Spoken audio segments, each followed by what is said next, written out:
বেসন, great করা আলু, কালো জিরে, হলুদ, আদা বাটা, গোটা জিরে, লঙ্কা কুচি, নুন, মিষ্টি আর কুমড়োর ভেতরের গুটি বড়া করব। এগুলো মাখবো। আর এখানে হচ্ছে খাবার সোডা।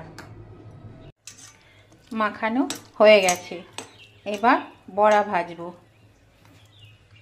তেল বসিয়ে দিয়েছি, গরম হয়ে গেছে। সাইজ মতো, পছন্দ মতন সাইজ করে দিয়ে দেব।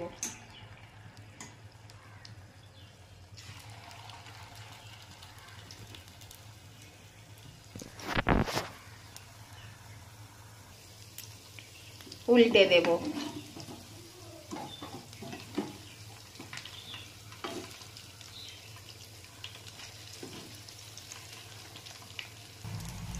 ভাজা হয়ে গেছে, তুলে নেব। বাকিগুলো ভেজে নেব।